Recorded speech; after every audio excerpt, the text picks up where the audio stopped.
Señoras y señores. Ladies and gentlemen, good morning to you all. I would like to thank you for attending this shareholders meeting of International Consolidated Airlines Group SA. I also wish to thank the members of the board of directors who are here today for their presence. Let us begin the meeting. I would like to inform all attendees that the board of directors has requested the presence of the notary, Ms. Ana Fernandez Garcia, who is seated at the table at the side of the auditorium to take the minutes of the meeting. I also remind you that any shareholders who wish to participate must have first identified themselves and registered on entry to the auditorium and must have handed over a written account of their comments if they wish them to be recorded verbatim in the minutes drawn up by the notary. Shareholders attending remotely that wish to participate must have sent them using the online platform, as it was indicated in the call notice. Finally, I inform you that the period for voting via the online platform for those shareholders attending remotely will remain open until the end of this shareholders meeting. I give the floor to the Secretary. Good morning. To comply with the legal formalities, it is placed on record that in Madrid at the Auditorio Rafael del Pino, Calle de Rafael Calvo 39A, with the possibility of attending remotely at 12 noon on the 18th of June 2026, the shareholders meeting of the International Consolidated Airlines Group SA is held on second call, having been called pursuant to the board resolution of the 7th of May 2026. The call notice was duly published on the 11th of May 2026 in the newspaper La Razón, on the website of the Spanish National Securities Market Commission by means of another regulated and corporate information announcement, and on the corporate website where it has appeared without interruption since then and is therefore deemed to have been read for all purposes. This shareholders meeting is chaired by Mr. Javier Ferran as Chairman of the Board of Directors, and the Board Secretary Álvaro López Jorrín acts as Meeting Secretary of such. The governing panel is therefore composed of those two individuals and the directors attending. A list of attendees has been drawn up, according to which there is sufficient quorum to validly constitute the shareholders meeting on second call and to transact all the business on the agenda. Detailed information on the quorum will be provided once the list of attendees has been closed and prior to the shareholders' speeches. Briefly, the agenda for the meeting contains the following items. 1. Approval of the 2025 financial statements and management reports of the company and of its consolidated group. 2. Approval of the consolidated non-financial information statement and sustainability information report for financial year 2025. 3. Approval of the management of the Board of Directors during the 2025 financial year. 4. Re-election of the KPMG Auditores S.L. as auditor of the company and of its consolidated group for financial year 2026 and delegation of powers. 5. Approval of the proposal for the allocation of 2025 results. 6. 2025 final dividend approval. 7. Approval of a reduction in share capital by means of the cancellation of up to 461,166,953 shares, 10% of the share capital, and delegation of powers for the implementation thereof. 8. Re-election for the one-year term stipulated in the bylaws of Mr. Javier Ferran, Mr. Luis Gallego, Ms. Eva Castillo, Ms. Margaret Ewing, Mr. Maurice Lawn, Mr. Bruno Mathieu, Ms. Heather Ann McSherry, Ms. Simone Mene, Mr. Robin Phillips, and Mr. Päivi Rekonen, and the appointment for the one-year term stipulated in the bylaws of Mr. Daniel Pinto. 9. Consultative vote on the 2025 annual report on directors' remuneration. 10. Authorization for the derivative acquisition of the company's own shares by the company itself and/or by its subsidiaries. 11. Authorization to the Board of Directors with the express powers of substitution to increase the share capital pursuant to the provisions of Article 297.1b of the Companies Act. 12. Authorization to the Board of Directors with the express powers of substitution to issue securities, including warrants, convertible into and/or exchangeable for shares of the company. Establishment of the criteria for determining the basis for and terms and conditions applicable to the conversion or exchange. 13. authorization to the Board of Directors with the express powers of substitution to exclude preemptive rights in connection with the capital increases and the issuances of convertible or exchangeable securities that the Board of Directors may approve under the authorities given under Resolutions 11 and 12. A. Up to 10% of the share capital on an unrestricted basis, and B. Up to an additional 10% of the share capital in relation to an acquisition or a specified capital investment. 14. Delegation of powers to formalize and execute all resolutions adopted by the shareholders' meeting. The proposed resolutions prepared by the Board of Directors on the above items and the relevant reports have been available on the corporate website from the date of publication of the call notice and are therefore also deemed to have been read for all purposes.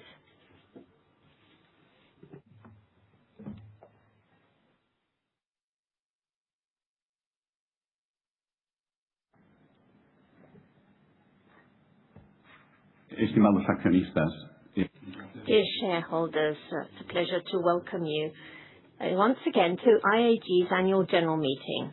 We must today, after a year in which our group executed its strategy with discipline and ambition, strengthening our position as one of the global leaders in the aviation sector and remaining true to our purpose of connecting people, businesses, and countries.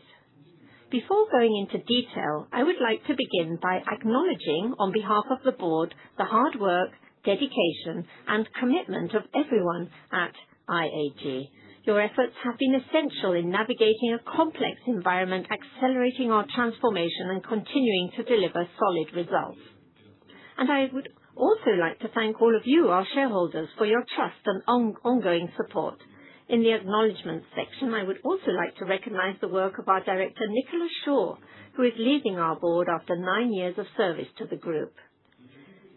In 2025, once again, we demonstrated our ability to translate strong demand into consistent results, supported by rigorous management, continuous efficiency improvements, and an increasingly competitive operational base in a highly demanding environment.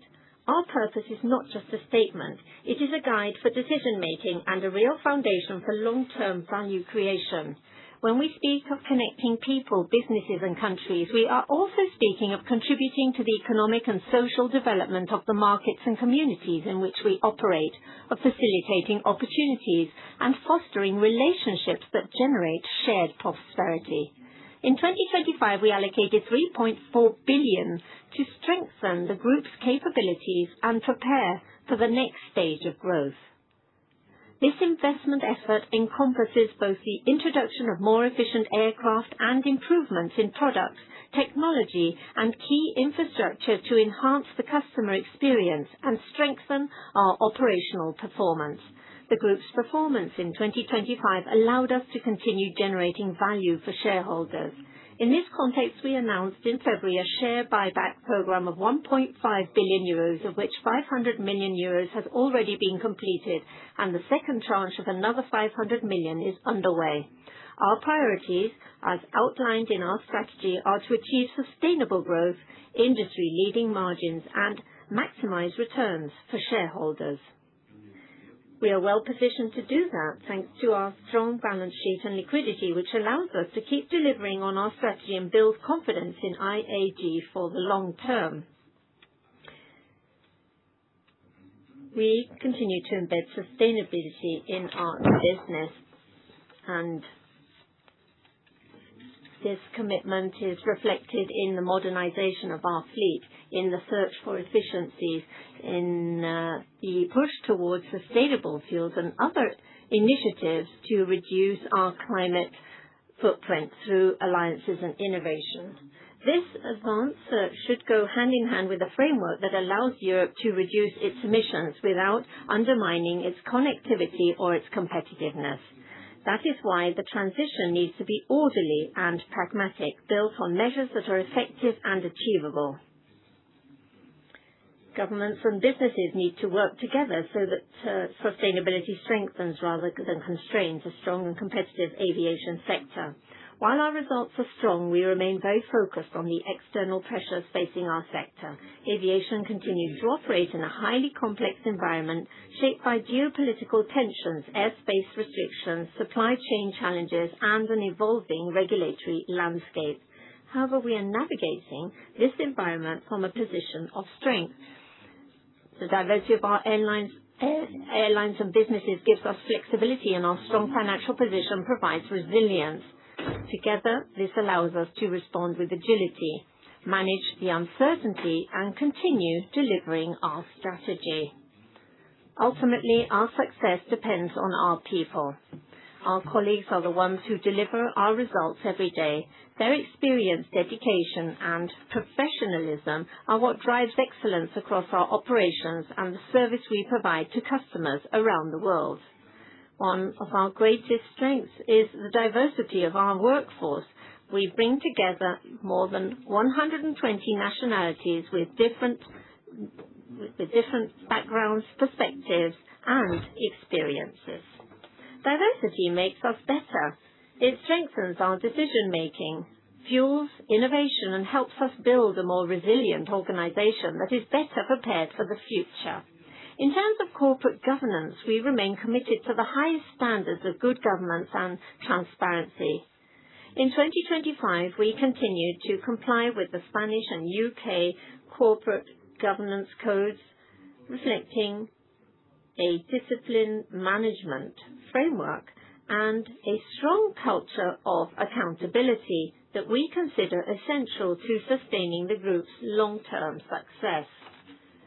So far in 2026, we have seen solid operational performance and resilient demand across our key markets. As we look ahead to the second half of the year, we remain cautious.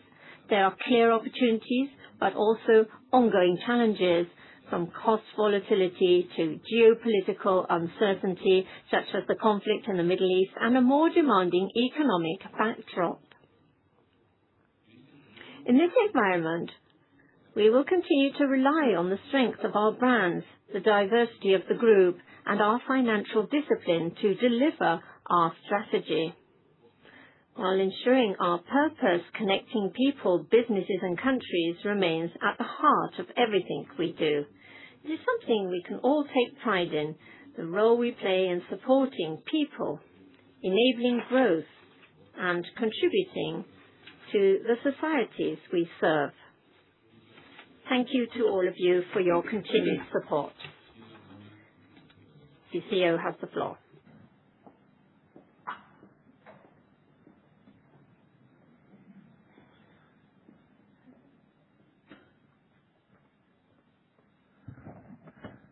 Señoras y señores accionistas. Good afternoon. Thank you very much for attending this annual general meeting. I would like to begin by highlighting a key point. 2025 was another very strong year for IAG. We continue to execute our strategy with discipline, supported by our transformation program. And that resulted in record financial results, a stronger balance sheet, and a greater ability to continue investing in the future of our group. As the chairman already pointed out, IAG has responsibility and a significant presence wherever we operate. Connecting people, business, and countries, and it's not just operating flights. This supports businesses, tourism, trade, and investment between countries. And what really matters is how we turn that strength into lasting value, profitability, customer service, commitment to our employees, and a relationship of truth with all our stakeholders. As mentioned earlier, 2025 was again a year of solid results. We increased our revenue by 3.5%, boosted operating profit before exceptional items by 13.1%, and raised adjusted earnings per share by 22.4%. Behind these figures, there are three factors I would like to highlight. The first is that we continue to see resilient travel demand. The second is the quality of our brands in key markets. And the third is the value of having a diversified group capable of drawing on different geographies, segments, and brands to sustain performance in a more balanced way. Throughout the financial year, we saw generally solid demand and, Although there were signs of softness in some markets during the summer, the overall picture for the year was clearly positive. We closed 2025 with an operating margin of 15.1% at group level, surpassing our target range of 12%-15% over the cycle. Iberia and British Airways achieved margins of 16.2% and 15.2% respectively. These margins reflect the positive impact of our transformation, operational discipline, and improvements to our customer offering. All of this is complemented by an investment of 3.4 billion in our fleet technology infrastructure to strengthen our future performance. All of this is complemented by investment in our fleet technology. As I said, this performance also reflected in our ability to reward shareholders. The board proposed an interim dividend of 228 million, bringing the total distribution for 2025 to 448 million, an increase of 8.9% per share compared to the previous year. Added to this is additional excess cash return program worth 1.5 billion, of which 500 million has already been completed, and the second tranche of further 500 million is underway. This brings total excess cash returns announced over the last 3 years to 2.85 billion. Our business model and strategy are designed to generate sustainable profit growth in the medium term. The first pillar of the strategy is to strengthen the core of the business. This means continuing to drive our portfolio of leading positions and strengthening our brands in markets where we see attractive growth opportunities. In the coming years, we plan to increase our capacity in line with the mix of growth we are seeing in our markets and with planned aircraft deliveries. We expect this growth to continue to be supported by tight global supply dynamics.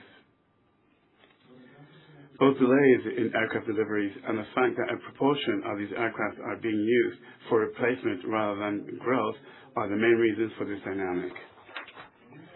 Returning to the first pillar of our strategy, one of the best examples of the strength of our positions is the North Atlantic, where we remain leaders alongside our partners. It's a key market for the group and performed well throughout 2025, particularly in the premium segments. In this context, the entry into service of the Airbus A321XLR by Aer Lingus and Iberia has opened up new opportunities for efficient growth, offering greater flexibility to develop routes, increase frequencies, and fly to destinations with highly attractive demand profile. We also hold a distinctive position in Latin America, which remains strategic due to its potential for structural growth. Iberia, with a long-standing strength in this market, continue to strengthen its presence with more frequencies and new development opportunities. In the short-haul intra-European market, we have seen a mixed picture. Spain has continued to show dynamism, while other parts of the continent, the environment has been more challenging due to the weak demand and cost pressures. Outside these markets, we continue to apply a highly selective approach to capacity deployment, with positive results in several regions, particularly in Asia Pacific. We are continuously investing in the offerings of all our airlines to improve the customer experience, operational resilience, efficiency, and sustainability. Our two most important non-financial metrics, on-time performance and the NPS, improved in 2025. The group punctuality rose by 4.6% to 82.4%, with a particularly notable improvement at British Airways, whilst Iberia and Vueling continued to deliver benchmark levels within the industry. Iberia Express was the most punctual airline in Europe, while Iberia ranked among the most punctual in the world. When operations run more smoothly, customer perception also improves. This progress has been reinforced by investments in customer service, lounges, the in-flight experience, and digital tools. In the same vein, the introduction of high-speed Wi-Fi connectivity across the group airlines through the agreement we signed with Starlink is further evidence how we aim to enhance the quality of the product we offer using the latest available technology. Alongside our airline business, we continue to develop activities that broaden our revenue streams and drive growth with lower capital intensity. In this area, IAG Loyalty once again performed very well, supported by growth in active customers, increased Avios generation, and the renewal of strategic agreements with key financial partners such as American Express. The holiday business also continued to perform well and contribute to the group as a whole through British Airways holidays. We are also continuing to develop other less capital-intensive businesses, such as our alliances with other airlines. These remain an essential part of the group's long-term strategy as they expand our customers' access to a global network of destinations and frequencies. And of course, our maintenance business in Spain, which serves both internal and external customers. Noteworthy here is a recent signing of the agreement with CFM for the maintenance of LEAP engines, which will be carried out at Amuñosa, as well as the creation of new company IAG Engine Tech to provide this service. Transformation remains one of the group's key drivers for improvement. Thanks to this, we have gained efficiency, strengthened our ability to adapt, and created a more solid foundation to sustain competitive margins across different scenarios. The key point is that this work is not yet complete. We continue to see concrete opportunities to streamline processes, boost productivity, and improve execution across various areas of businesses. Innovación, la digitalización y la disciplina de inversión. Seguimos invirtiendo en flota, tecnología y producto con el objetivo de reforzar la diferencia. Complementing this transformation is our focus on innovation, digitalization, and investment discipline. We continue to invest in our fleet, technology, and products with the aim of strengthening the differentiation of our brands, improving operational efficiency, and advancing sustainability. In 2025, we placed orders for 71 new generation, more fuel-efficient long-haul aircraft, with options for a further 23. A decision that supports both fleet renewal and future growth within our value creation framework. During 2025, we made progress on fleet renewal, increased the use of sustainable fuel, and continue to work on operational improvements that reduce our footprint. At the same time, we maintain our clear stance in the regulatory debate, as the chairman has pointed out. The transition will only be effective if it's underpinned by workable rules, appropriate incentives, and a framework that does not disproportionately penalize the European industry compared to its global competitors. As for workforce, none of what we achieved would be possible without our 75,786 employees. Throughout 2025, we continue to support their professional development at every stage of their careers. We do this through graduate and apprenticeship programs, our pilot academies, and a firm commitment to an inclusive, diverse, and leadership-oriented working environment. We also continue to make progress on initiatives enabling employees to share in the business success, such as share purchase schemes. In terms of challenges, 2025 presented significant external challenges. The air traffic control situation in Europe remains complex, affected by airspace closures, staffing issues, and weather-related disruptions. Although 2025 was slightly better than 2024, it remains a significant obstacle for our customers and the sector's efficiency. Added to this are delays in aircraft deliveries and supply chain challenges, factors that push us to be disciplined to protect our customers and preserve our operational reliability. We're also monitoring the various proposals for the expansion of the airports where we operate, such as Heathrow, Madrid-Barajas, and El Prat. As you are well aware, we support growth and infrastructure improvements, but such growth must be accompanied by a cost-competitive model and improved service standards. Added to these challenges is the geopolitical uncertainty we are experiencing this year, stemming from the war in the Middle East and its impact on fuel prices. Fortunately, the U.S. and Iran seem to have a sort of agreement, but since the conflict broke out, our prices have doubled. And given that fuel accounts for around a quarter of our cost base, this poses a significant challenge. Today, we're facing this situation from a much stronger position, with a stronger balance sheet, a lower leverage ratio, and a robust cash position.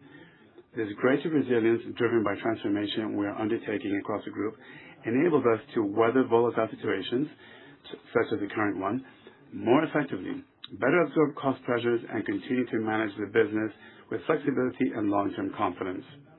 We have faced difficult conditions before. We firmly believe in the fundamentals of our business model, in the execution of our strategy, in our resilience, and in continuing to deliver value to our shareholders.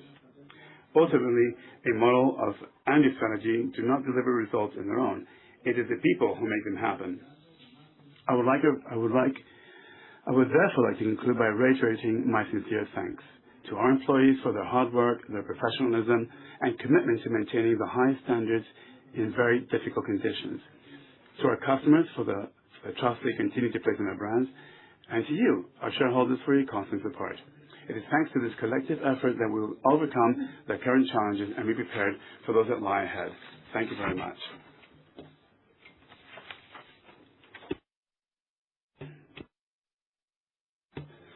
The Secretary will now take the floor to report on the definitive quorum now that the list of attendees has been closed.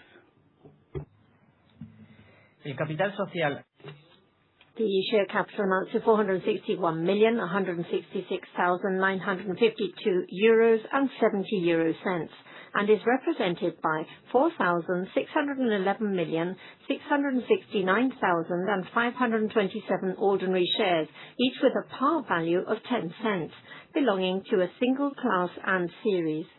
In accordance with the provisions of Article 28 of the bylaws and Article 23 of the Shareholders' Meeting Regulations, a list of attendees has been drawn up, according to which there are 182 shareholders attending in person or by electronic means, owners of 152,377,151 shares that represent a nominal of 15,237,715.1 euros, which is a 3.3% of the share capital, and there are 383 shareholders attending by proxy, owners of 2,923,790,175 shares that represent a nominal of 292,379,017.2 euros, which is an equivalent of 63.4% of the share capital.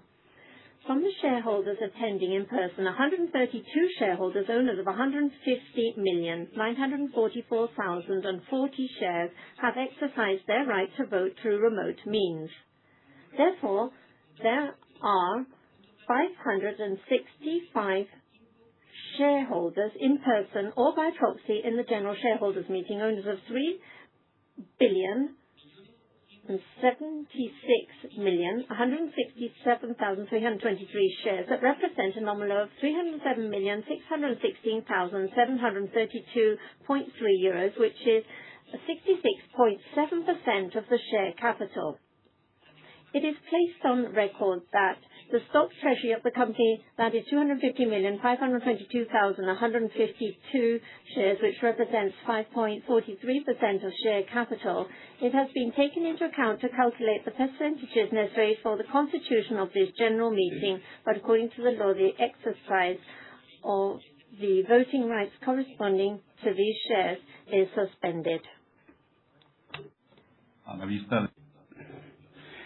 In view of the data provided by the Secretary, and in accordance with the provisions of Articles 193, 194 of the Company's Law, Article 28 of the Bylaws, and Articles 22 and 23 of the Shareholders' Meeting Regulations, it is confirmed that the necessary requirements for the valid constitution of the Shareholders' Meeting on second call and to transact the business on the agenda have been met. The notary will now take the floor. In compliance with the provisions of the Spanish corporate legislation, I must ask the meeting whether there are any reservations or protests concerning the statements of the Chairman and the Secretary with respect to the number of shareholders in attendance and the capital present in person and by proxy. Shareholders attending remotely wishing to lodge reservations and protests in this regard may do so using the section of the online platform provided for this purpose, so that may be recorded in the minutes. There being no objections, the valid constitution of the shareholders' meeting on second call to transact on all the business on the agenda is hereby confirmed. I give the floor now to the Secretary to organize floor speeches. In accordance to the provisions of the Shareholders' Meetings Regulation, the floor is now open to speeches by the attendees who have so requested. Speakers are asked to ensure that their speeches do not run over 5 minutes established in the regulations to facilitate the conduct of the meeting. Once all the speeches have been finalized, the appropriate information or clarification requested will be provided where possible. Ms. Artemis Suarez Herrera has the floor.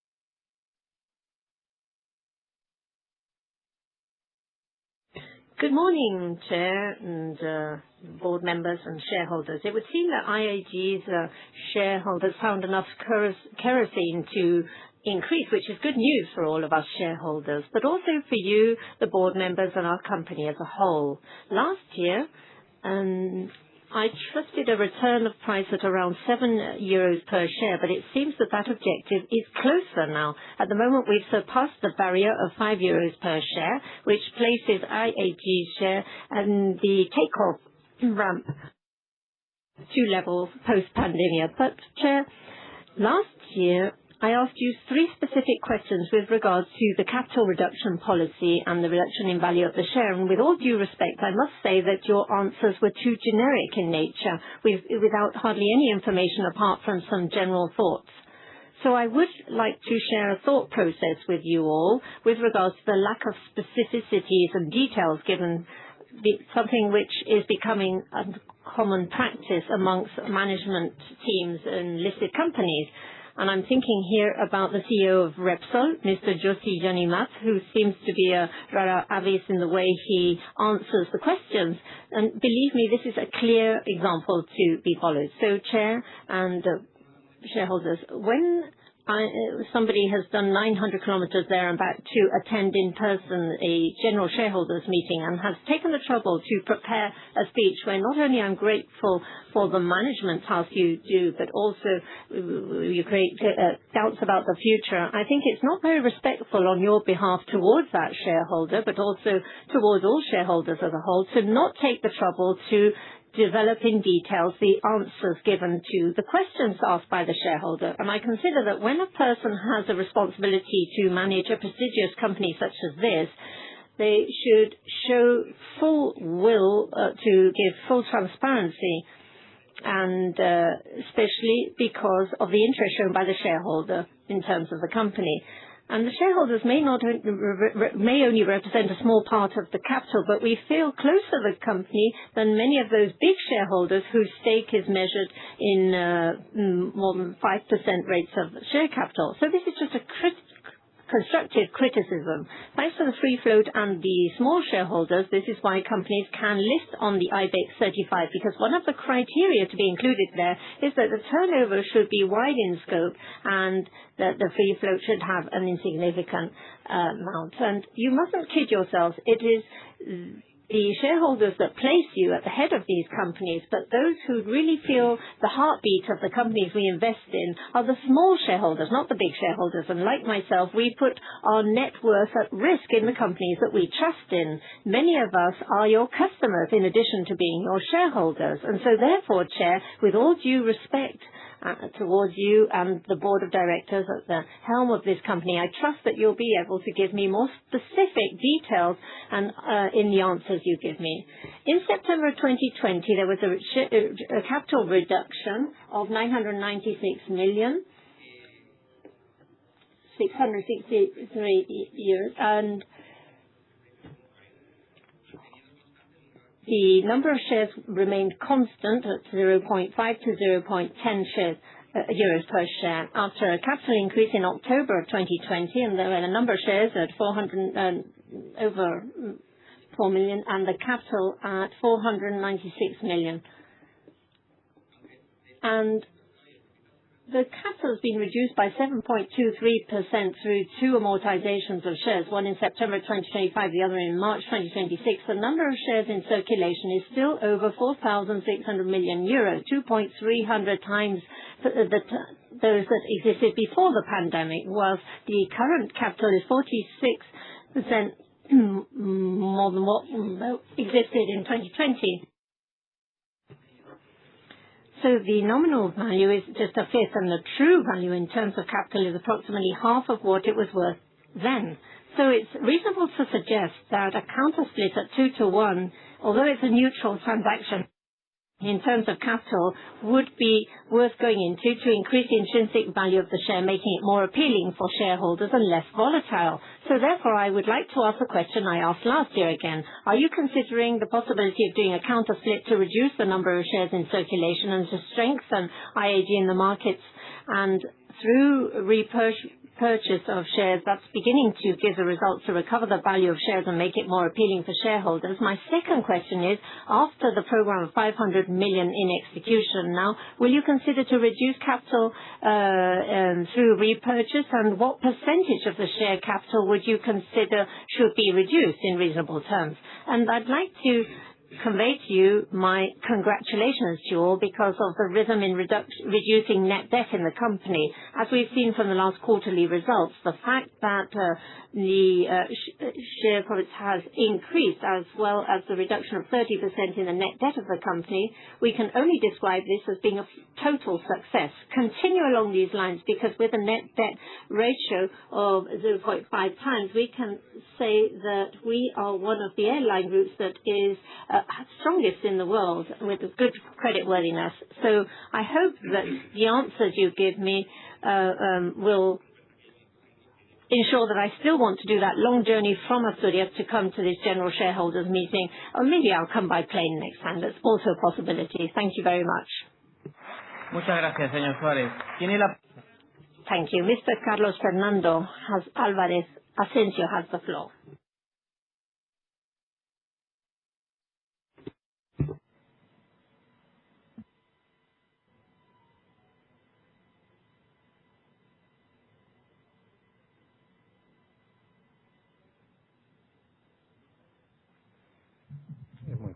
Buenos días.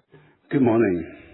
My question is actually a very short question for you. I'd like to know whether there are any programs or events to celebrate the 100th year of Iberia in 2027.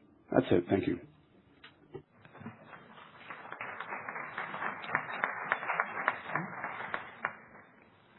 Muchísimas gracias. Thank you very much to the shareholders for your questions and for your comments.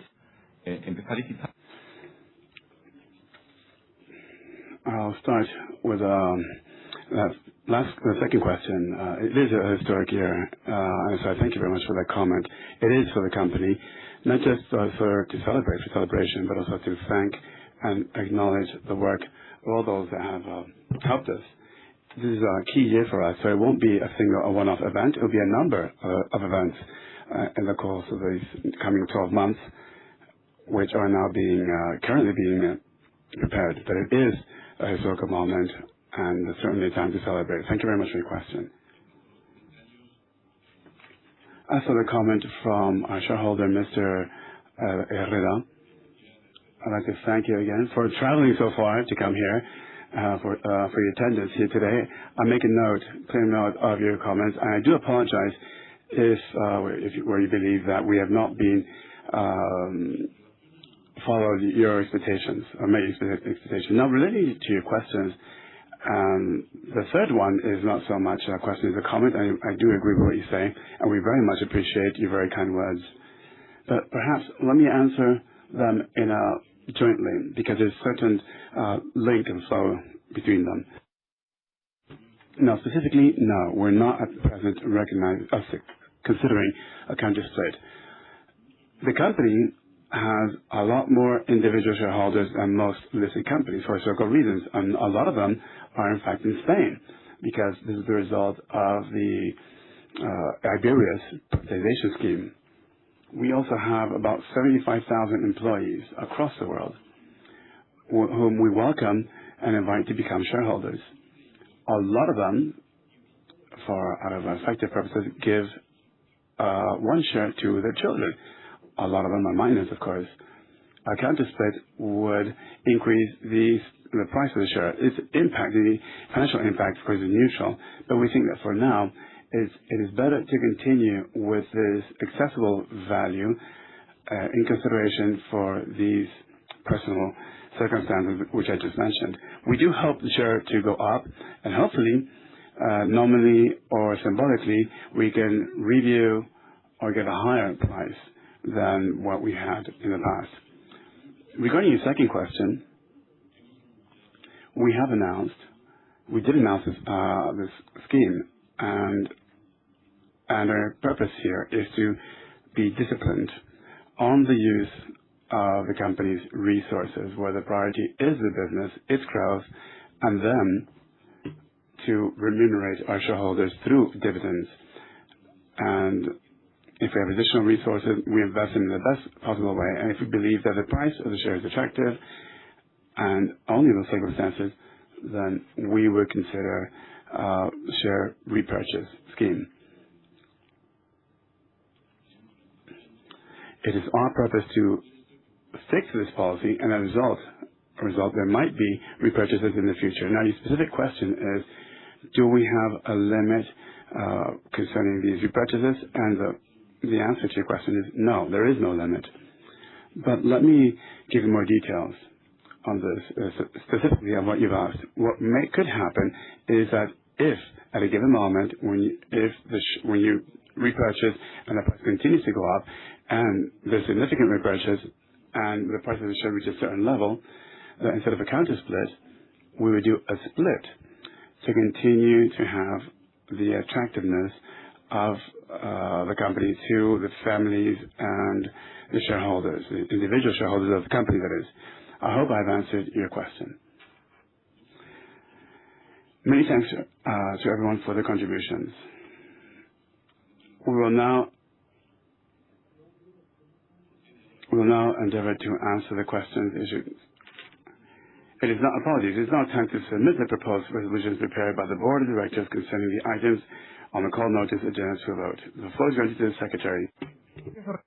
Since shares representing more than 50% of the subscribed voting capital are present, in person or by proxy, the proposed resolutions will require an absolute majority for the approval of items 7, 11, 12 and 13 on the agenda, and a simple majority for the remainder items.